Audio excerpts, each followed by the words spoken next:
ये कहानी विमला देवी की है, जो इतनी सेल्फिश औरत थी कि वक्त पड़ने पर गधे को भी बाप बना ले। ऐसे में जब उसके घर सीधी सादी सी बहू ममता आती है तो वो, आय हाय बहू, ये तेरे बाप का घर नहीं है जो सारा दिन खाना ही बनाती रहती है। 50 काम और है। ये मेहंदी तो तेरे हाथ में की छूटने का नाम नहीं ले रही। जब तक काम नहीं करेगी तो मेहंदी कैसे छूटेगी? कैसी बात कर रही हो माँ? 2 दिन हुए ममता को शादी करके आए, तू तो इससे नौकरों वाला व्यवहार कर रही है। अरे रहने दीजिए ना, मेरे कारण अपनी माँ से बुरा व्यवहार ना करें। ओहो, ज्यादा दया की मूर्ति बनने की जरूरत ही नहीं है। अरे मेरे बेटे की शादी के लिए एक से बढ़कर एक रिश्ते आ रहे थे। एक तो मैंने सरकारी नौकरी वाली लड़की छोड़ी है। कैसी बात कर रही हो माँ? वो सुधा की बात कर रही हो? उनके दरवाजे तो तुम ही खटकाती रहती थी। वो तो मुझे अपनी बेटी देने के लिए तैयार ही नहीं थे। हाँ नहीं थे, लेकिन बाद में तो मान गए थे ना। तभी तो अपनी बेटी के साथ यहाँ आए थे, भूल गए क्या? हाँ ममता, आए थे, लेकिन जब आसपास के मोहल्ले के लोगों ने इनके बारे में बताया ना तो भाग भी गए थे। ममता भी पति की बात पर हंसने लगती है तो सास का पारा हाई हो जाता है। हाँ हाँ, उड़ा ले माँ का मजाक उड़ा ले। अरे इसी दिन के लिए तो तुझे पाल पोस कर बड़ा किया था कि तू किसी बाहर वाले के सामने मेरी बेइज्जती करे। ममता को भी लगता है कि सास का पारा हाई होने से पहले उन्हें शांत कर देना चाहिए। अब मैं ना चाय बना कर लाती हूँ, वो भी अदरक वाली। ममता तो चली जाती है, लेकिन पीछे से आ जाती है ममता की ननद, जिसे सास बहुत प्यार करती है। अरे मेरी राजकुमारी आ गई। अरे क्या हो गया बेटा? मुंह कैसे लटका है मेरी लाडो का? माँ मैं ना इस साल भी फेल हो गई। माँ मैं कब से बोल रही हूँ कि मेरे पास की बात नहीं है ये पढ़ाई लिखाई। अरे मेरी शादी क्यों नहीं करवा देते? अरे मेरी बच्ची, शादी ना, ठीक है चल शादी करवा देते हैं बस। तभी ममता हाथ में चाय की ट्रे लेकर आ जाती है। देखा, शादी तेरी थी लेकिन मेरी बेटी ने कितना बड़ा त्याग किया। अरे फेल होना मंजूर था, लेकिन घर में भाई की शादी ठीक से निपट जाए ये सोचा मेरी बेटी ने। अरे ऐसी ननद बहुत भाग्यशाली लोगों को मिलती है।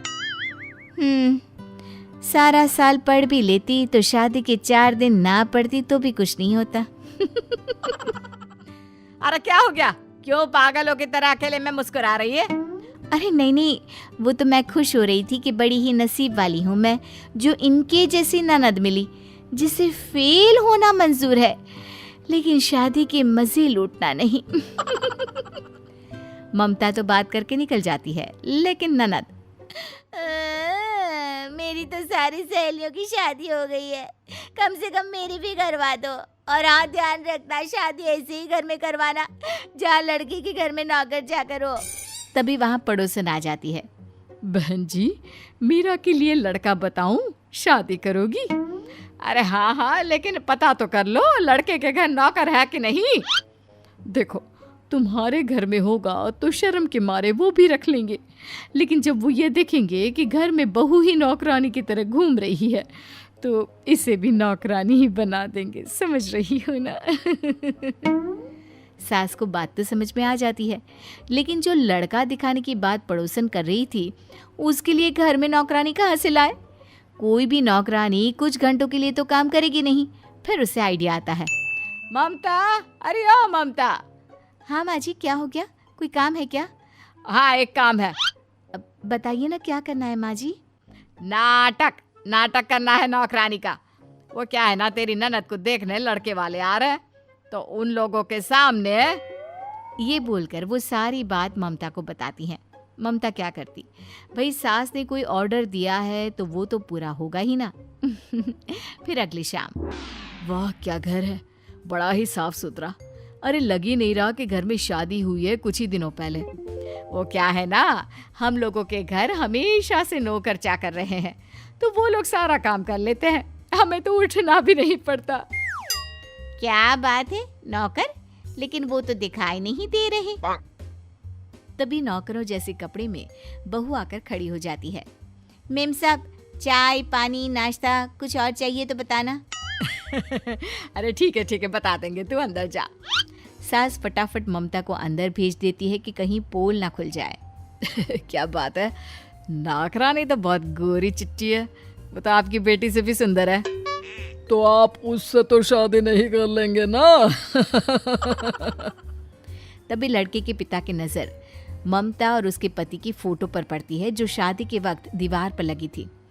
अरे ये देखो, ये नौकरानी की फोटो इन लोगों ने दीवार पर क्यों लगा रखी है?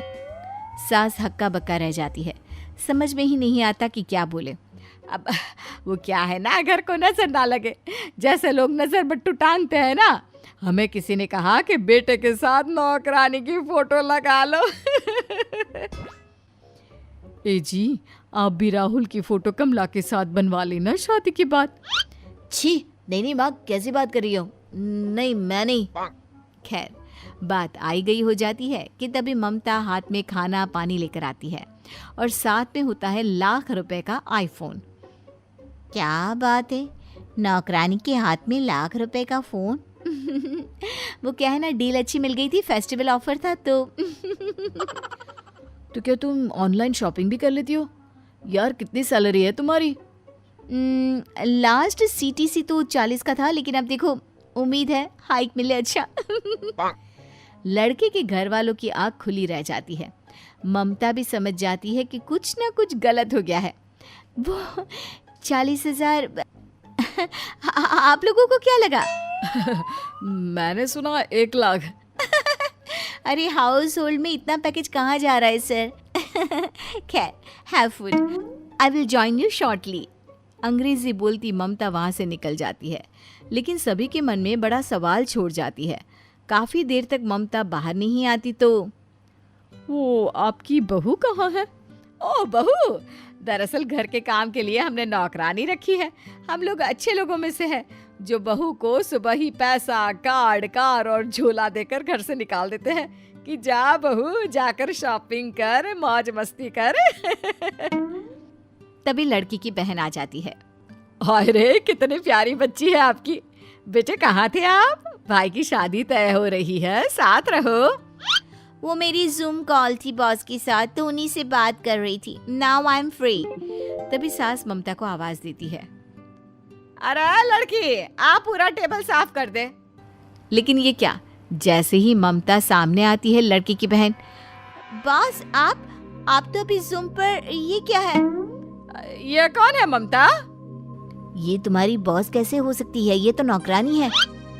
अब सबके सामने ममता की सास की चालाकी खुल जाती है और फिर अरे ये रिश्ता भी चला गया।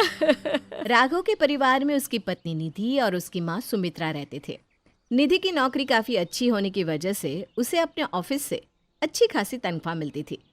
राघव की नौकरी कुछ खास अच्छी नहीं थी और इसलिए पूरा परिवार निधि की कमाई पर निर्भर था।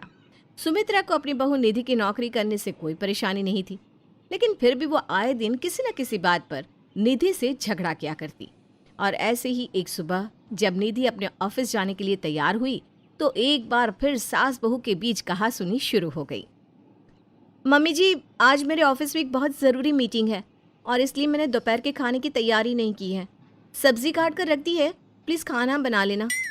हाँ हाँ, तुम तो नौकरी करती हो ना, अपनी सास को नौकरानी समझती हो, सुबह सुबह मुझे ऑर्डर देकर जा रही हो। अरे माँ, हो सकता है ना उसे ऑफिस में कोई ज़रूरी काम हो। तुम अपनी पत्नी की तरफदारी करना बंद करो। अच्छी खासी तनख्वाह लेकर आती है तो इसका मतलब ये थोड़ी ना है कि मुझे काम करने का ऑर्डर देती फिर है। मम्मी जी, ऐसा कुछ भी नहीं है। मैंने कहा ना कि ऑफिस का ज़रूरी काम है और मैं देर से नहीं जा सकती। बाकी आपकी मर्जी, आपको जैसा करना है वैसा कीजिए। इतना कहकर निधि घर से बाहर निकल जाती है और सुमित्रा उससे बुरी तरह से नाराज़ हो जाती है। शाम के वक्त जब निधि ऑफिस से घर लौट कर आई तो उसका चेहरा काफ़ी उदास था। ऐसा लग रहा था जैसे किसी बात को लेकर वो बेहद परेशान थी। निधि बिना किसी से बात किए चुपचाप अपने कमरे में जाकर लेट गई और ये देखकर सुमित्रा फिर से गुस्से में आ गई।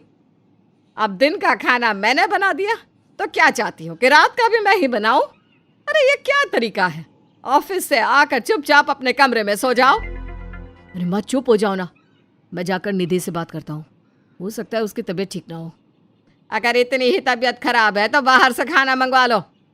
अब मुझसे मत कहना कि शाम का खाना भी मैं ही बना दूँ।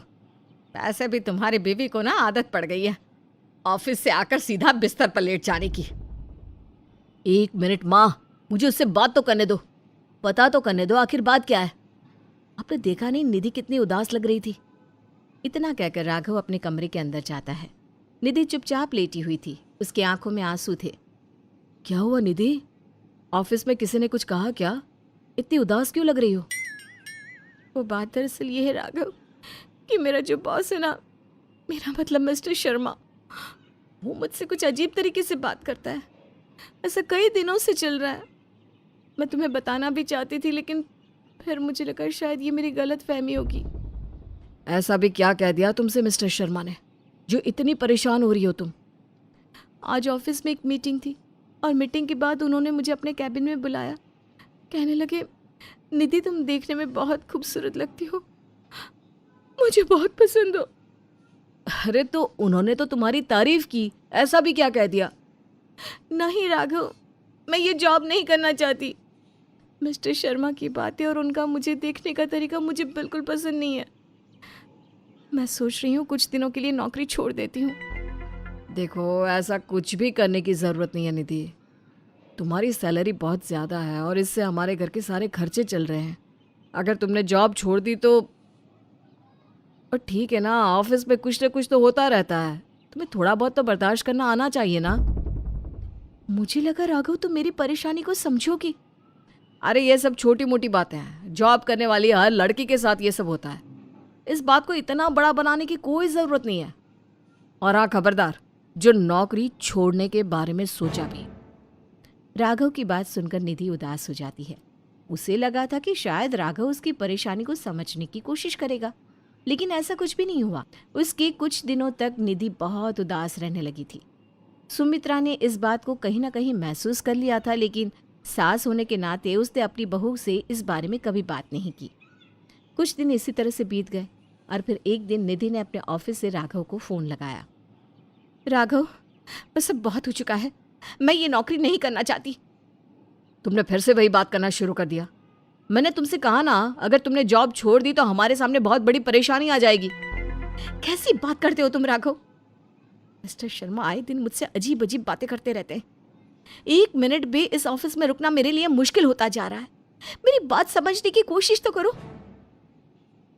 अच्छा ठीक है निधि, एक काम करते हैं, घर आकर बात करते हैं। अभी तुम ठीक से काम करो और प्लीज़ गुस्से में आकर कोई भी डिसीजन मत लेना।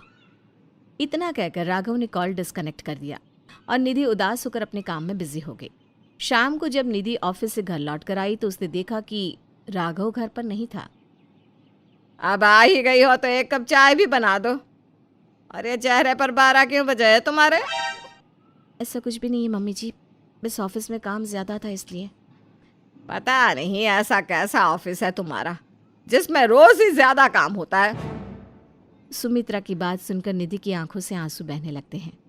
मैंने जरा सा कुछ कह क्या दिया, तुम तो रोने लग गई। अब ऐसा भी क्या कह दिया? चाय बनाने के लिए ही तो कहा है ना मैंने।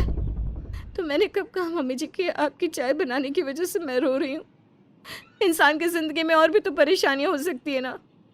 आप हर बात को अपने आप से क्यों जोड़ लेती हैं? तुमसे तो बात करना ही बेकार है। जब देखो उल्टा जवाब देती रहती हो। रहने तो कोई जरूरत नहीं है चाय बनाने की। निधि सुमित्रा की बातों को इग्नोर करते हुए चुपचाप रसोई में जाकर उनके लिए चाय बनाती है और सर्व करके घर की छत पर जाकर बैठ जाती है। कुछ देर के बाद जब राघव घर आता है तो वो सुमित्रा से निधि के बारे में पूछता है। सुमित्रा उसे कहती है कि निधि का मूड खराब है और वो छत पर बैठी हुई है। वैसे आजकल क्या हुआ है तुम्हारी बीवी को? बात बात पर मुंह फुला लेती है, जब देखो चेहरा उदास रहता है। सब ठीक तो है ना? पता नहीं मम्मी, ऑफिस में काम ज़्यादा होगा या हो सकता है बॉस ने कुछ कह दिया हो, इसलिए वो उदास होगी। आजकल की लड़कियों के नखरे कोई नहीं समझ सकता।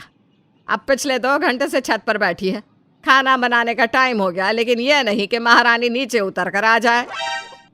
क्या कर सकते हैं मम्मी, मैंने कितनी बार समझाया लेकिन समझने की कोशिश ही नहीं करती। मैं ही जाकर देखती हूँ आखिर ऐसा भी क्या कर रही है। छत पर इतनी खुली हवा खाने की क्या ज़रूरत पड़ गई? ऐसे कौन सी आफत आ गई उसकी जिंदगी में? सुमित्रा निधि के पास छत पर जाती है और ये देखकर हैरान रह जाती है कि निधि छत की बाउंड्री के एकदम पास में खड़ी होकर नीचे की तरफ झांक रही थी। बहू, ये क्या कर रही हो तुम? अरे एक कदम और आगे बढ़ती तो नीचे गिर जाती। पागल हो गई हो क्या? सुमित्रा की बात सुनकर निधि जोर जोर से रोने लगती है। ये देखकर सुमित्रा घबरा जाती है। अरे क्या हुआ?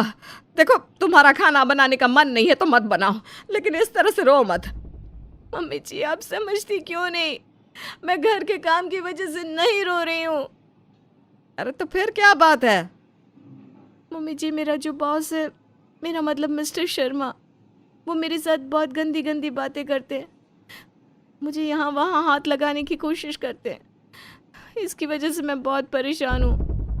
इतनी बड़ी बात हो गई और तुमने किसी को बताया नहीं? अरे ये बात सबसे पहले तुम्हें राघव को बतानी चाहिए थी। मैंने बताया था मम्मी जी, लेकिन राघव ने कहा कि अगर मैंने ये नौकरी छोड़ दी तो हमारे सामने पैसों को लेकर बहुत बड़ी प्रॉब्लम आ जाएगी।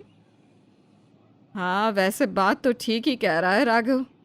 एक काम करो, तुम मेरे साथ नीचे चलो, मैं राघव को कहकर बाहर से खाना मंगवा लेती हूँ। जाकर अपने कमरे में सो जाओ, बाद में देखते हैं क्या करना है। निधि अपनी सास की बात मानकर चुपचाप अपने कमरे में जाकर सो जाती है। अगली सुबह जब निधि सोकर उठती है तो देखती है कि सुमित्रा घर पर नहीं थी। राघव, मम्मी जी कहाँ गई हैं? पता नहीं, मुझसे कह रही थी कि निधि को कहना ऑफिस से छुट्टी ले ले, उन्हें कुछ ज़रूरी काम था तो बाहर गई हैं। मम्मी जी कुछ भी समझती नहीं। मैं इस वक्त छुट्टी नहीं ले सकती। राघव एक तो वैसे ही वो शर्मा मेरी जान के पीछे पड़ा हुआ है और ऊपर से मम्मी जी। लेकिन सुमित्रा के घर पर न होने की वजह से निधि को छुट्टी लेनी ही पड़ी। कुछ घंटों के बाद सुमित्रा घर लौट आई और उसने निधि से कहा कि अगले दिन वो ऑफिस जा सकती है। अगले दिन डरते और घबराते हुए निधि जैसे ही ऑफिस पहुंची, उसकी बॉस मिस्टर शर्मा ने उसे अपने कैबिन में बुलाया। देखो निधि, मैं जानता हूँ पिछले कुछ दिनों में मैंने तुम्हारे साथ जो भी किया है बहुत गलत हुआ है। मैं उन बातों के लिए तुमसे माफ़ी मांगना चाहता हूँ। लेकिन सर, अचानक मेरा मतलब। मुझे माफ़ कर दो निधि। मुझे एक औरत की इज्जत समझनी चाहिए थी। मुझे पता होना चाहिए था कि अपने साथ काम करने वाली लड़कियों के साथ किस तरह से बिहेव करते हैं। मुझसे बहुत बड़ी गलती हो गई। आज के बाद मैं तुमसे कभी कोई ऐसी बात नहीं करूँगा। Thank you sir. अच्छा हुआ आप समझ गए, वरना मुझे ये नौकरी छोड़नी पड़ती। अगर थैंक यू बोलना है तो अपनी सास को बोलो निधि। कल वो ऑफिस में आई थी और उन्होंने मुझे बताया कि मेरे बिहेवियर की वजह से किस तरह से तुम्हारी मेंटल हेल्थ ख़राब हो रही है। मुझे इस बात का एहसास हुआ कि वर्क प्लेस पर अगर किसी लड़की के साथ गलत व्यवहार हो तो वाकई उसकी ज़िंदगी में कितना कुछ गलत हो सकता है। एक बार फिर से मैं तुमसे माफ़ी मांगता हूँ। तो इसका मतलब मम्मी जी ने मेरी मदद की है, ऊपर से कितनी भी सख्ती दिखाती हैं, लेकिन उन्होंने ये प्रूव कर दिया कि मुसीबत के वक्त वो हमेशा मेरा साथ देंगी।